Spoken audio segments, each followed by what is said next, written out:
One of the fascinations about the cinema is that the lights went down. You were in the dark. It's very private. And I used to turn round and look at that beam going through the tobacco smoke.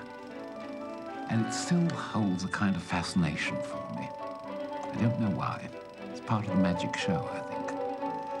And that beam showed me places I thought I'd never visit.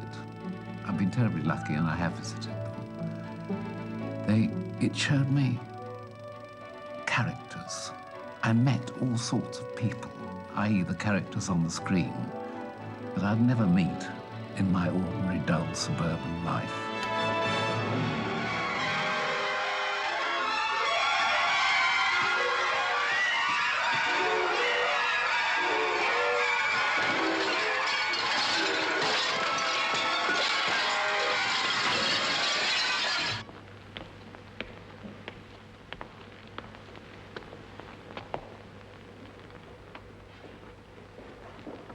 Please, sir, I want some more. What? What? What? Ask for more?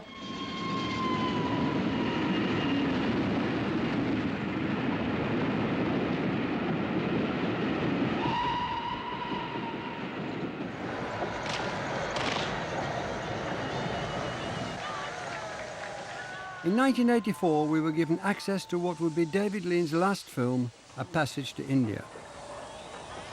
Okay, cut it. One of the things that you noticed immediately about David Lean is how handsome and good-looking he was in a classical English way. His chin was nearly always tilted up. He was lean-faced. Lean name, lean-faced. Haircut, meticulously cut, silver hair, as if it were slightly trimmed every 2 or 3 days. He dressed in precisely the same clothes every day, a bit like Hitchcock. I thought I had it all set. And we were going to do a shot through the bazaar, you see, quite a long shot following that carriage. Yeah. And having laid the track, done everything else, I looked through the camera and I suddenly realized the bazaar's so good, it's so full of color, that your mind goes off the principal action and goes on to the bazaar, and it's like a documentary of the bazaar. Yeah. So I changed the whole thing, and I'm doing the whole thing close, and from their point of view, it'll be better. He had a real joy in bringing what he thought was the finest spirit out of people. And he could do that, could transfer that onto the screen. David left school at 16. He thought of himself as a dud. The greatest compliment ever paid to him in his early years was when an uncle gave him a camera, which proved to David that his uncle thought he was capable of taking photographs. It was box black like this. I remember it very well. And I went out and I started to take pictures, and they came out. And it became my great friend. I found myself rather good at it. Extraordinary visual sense, he really did. Whether that developed as an editor, looking at frames, I'm not sure, but he did have an extraordinarily strong visual sense. His own photographs are fantastic. He was a really good photographer. So I went to my father and said, I'd like to go into the films. And he was very good, and he got me an introduction to an accountant at Gaumont British. I remember going into that studio at Lime Grove, now used by the BBC, and looking at cameras. And that camera had photographed Roses of Picardy, which was one of my favorite films at that time. I remember touching it and finding I was in some wonderful magic world. And they took me on, and they paid me £1 a week, and I did everything. I humped cameras around, I pulled focus, I had a brief spell as wardrobe mistress, and I finally eased my way into the cutting rooms. These were in the silent days, and it was a world of magic. But Lean had entered the industry on the eve of a radical change. With the coming of sound, the newsreels could tell stories much more effectively, and Lean was quick to grasp the editing skills required. Cutting a newsreel, you learn speed. You've got to make decisions. There's no messing about. And I'm going to take a walk and wonder how this is going to come out. You know, there it is. You've got to cut it, and you've got to have it out in 2 hours. And I think that's terribly important. I think lots of people look on movies as some kind of dreaming job. It isn't. It's intensely practical. You have to be intensely practical, and you have to be, I think, pretty imaginative. And very often, the imaginative doesn't go with the practical. I think that's why there are few film directors. There's that scene, amazing scene in Oliver Twist where Bill Sykes is assaulting, kills Nancy. Oh, I've been true to you. Upon my soul, I have. Give me time. Got the dog trying to get out of the room. That's bloody brilliant. That is really brilliant. Because your imagination leaps ahead of you in terms of what Bill Sykes is doing to her. And, you know, the first time you see Madgewish.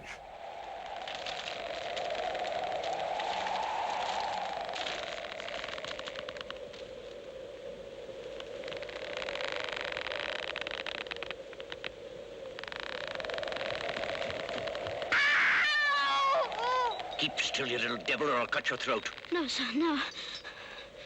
Tell us your name. Quick. Pip, sir.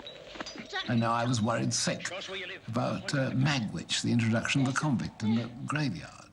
I decided that the best way, the only hope I had, was to frighten the audience, as the convict frightens the boy, and then he can almost say anything. And I remember going to the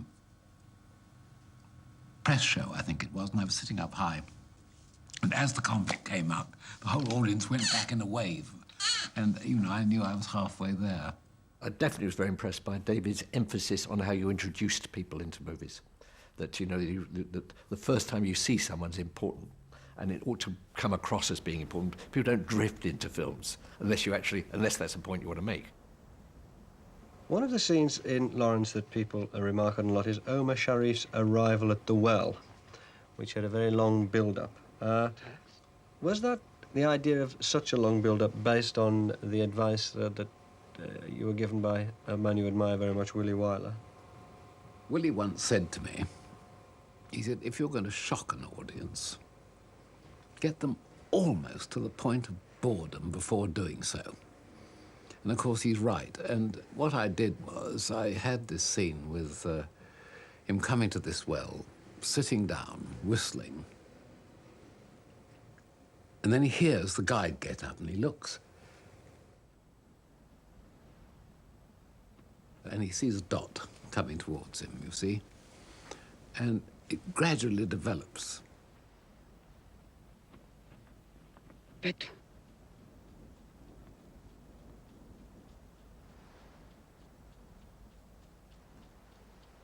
You know, it takes balls. I try to imagine now showing that scene in a rough cut to a studio, and the first question is going to be, well, couldn't you take out the first 15 seconds of it? That's a kind of collective courage to hold that shot and to have the nerve to realise that it's the cumulative power of it, not any moment in it. It's the cumulative power of the shot that actually is what we remember. I'm not sure that type of courage exists very much anymore.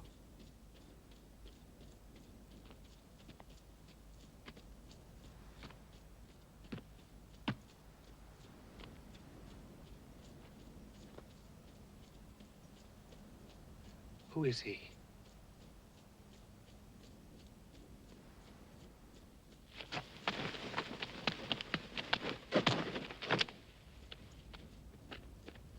Tavas!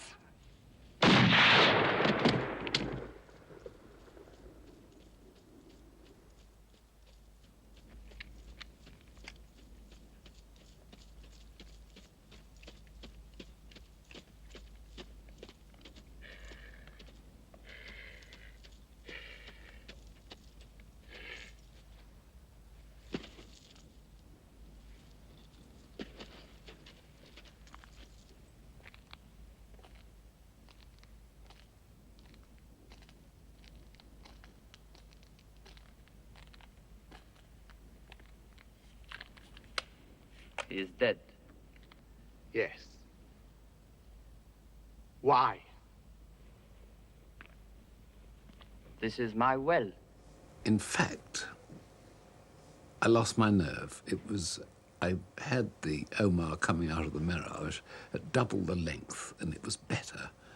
And I lost my nerve and cut it quite a bit. I wish I hadn't.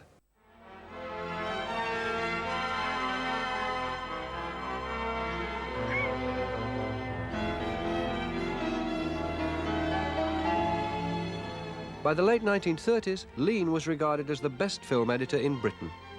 He now cut feature films and was paid £60 a week, twice what other editors earned. He was often called in to rescue films that had gone wrong. Then in 1941, he got his first big break. One day, I was asked to go and see Noel Coward, and he said, "My dear, I'm going to make a film about the British Navy." And that was a film called In Which We Serve, which was highly successful. Now, Noel said, "Will you come and help me direct it?" Because Noel had never directed a film before, and of course it's quite a bag of tricks directing a film. You have to know something about the technique. And he'd gone around asking who is a good technician.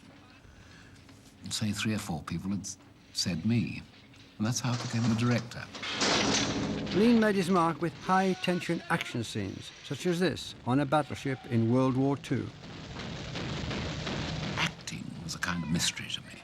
And Noel, of course, was simply wonderful at that. He was wonderful with actors. And I took over the technical thing. I decided where the camera was, what lens to use. And Noel took over the actors. Well, I said I was lucky. I was lucky because Noel became terribly easily bored. And he got bored very soon. And when he wasn't acting in one of the scenes, he wasn't there. So I handled the whole damn thing. You know, great piece of luck.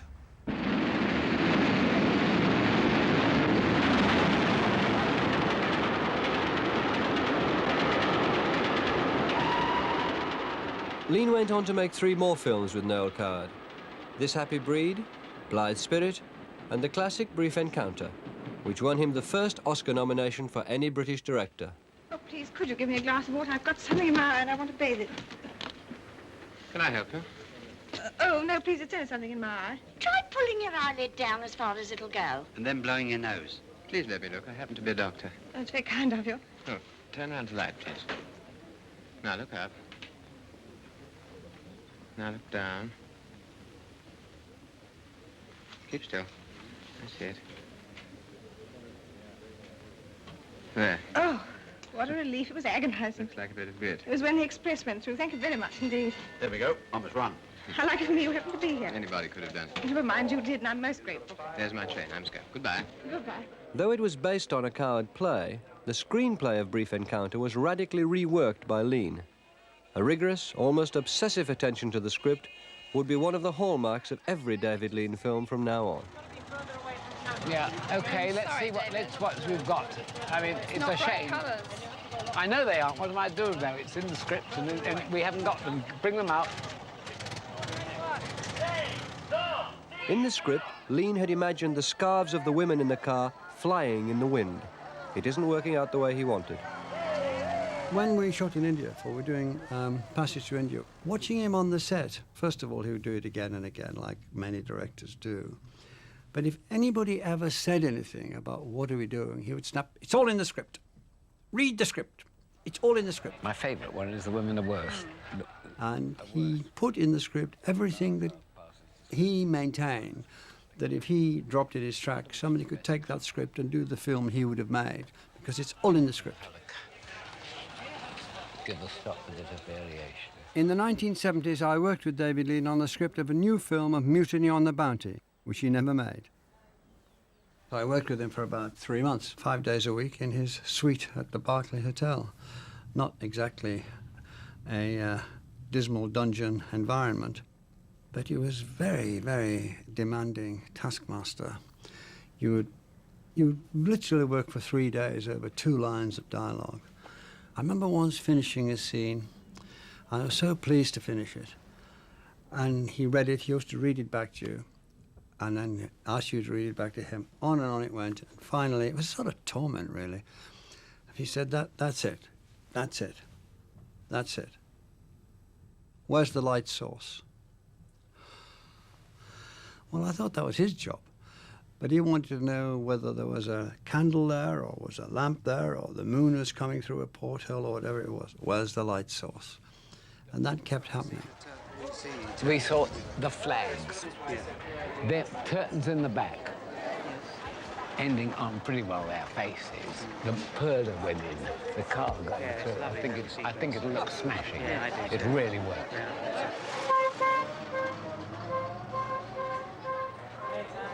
Getting hot. I think the good things in movies are the scenes that are made up of cuts. That person doing this, that person doing that. Quick series of shots, you know? It's very carefully thought out.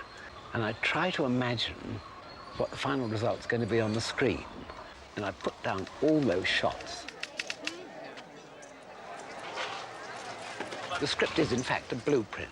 You know, I may alter it at the time, but it's a frightening job doing a picture in a way, because you have hundreds of people around you, a lot of highly paid technicians, the money people practically looking at their watches all the time, and are you going to be behind schedule, etc., etc., etc. And there are tremendous pressures, and my script is something I can lean back against. People will be impressed by the detail in which you not only imagine the way people look and what they're looking at, but what they do, how they react. I mean, it is totally imagined through. If you read the script very, very Totally slowly, what? Totally imagined through. Yes, I mean, I did a scene yesterday which I don't think I could have done if I hadn't written it down. It's the introduction to this Indian character, Dr. Aziz, and we have the collector, who's the sort of miniature viceroy of the district, driving through a town, and he runs down two cyclists who just get out of the way in time. Hell of a lot of dust. Action! Dust clears. Go on, more. And that's Aziz. No, cut. What I think would really be good, another great dollop. Now, I know, but it doesn't so that here, I'd like him almost a sort of silhouette. So it's something really clear. I don't care how much we go in. So on the ground, it's pretty thick. It starts to clear, another great dollop, which will carry right through. All right? Turn over. Running. Now, dousing. Victor. In you go. Go on.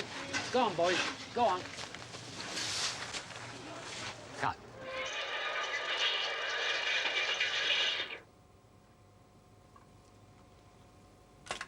Let's see the falling off the bike.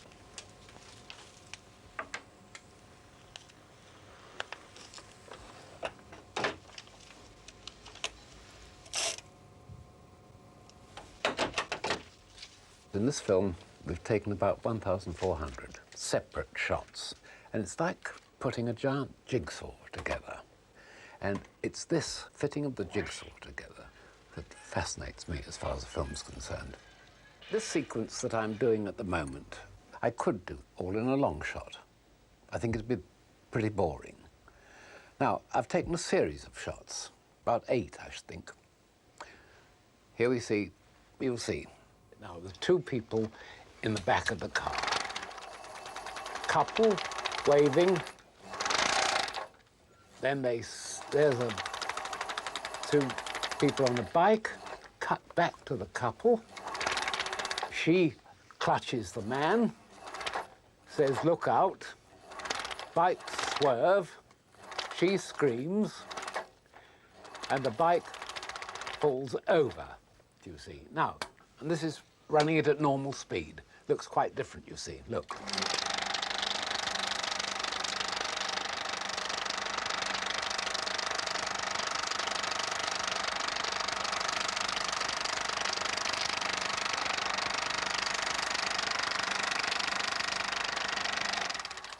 And there's Aziz. Now, I think that's much more interesting than showing it in one single long shot. In fact, I know it is. But it appears on the screen as if it is one shot. It isn't. It's about 6 shots, cut very fast, one after the other, and sound effects binding them all up. And if you know your stuff about cutting, it really does look like one shot. You don't say, oh, there's the man watching, there's the man on the cyclist, there's that. At speed, it looks like one continuous piece of action. And the number of times I've come out of a cinema where there's been a rather well-cut sequence, and I've heard people say, that was very good photography. It's to hell with the photographer, it's the cutter. Look out!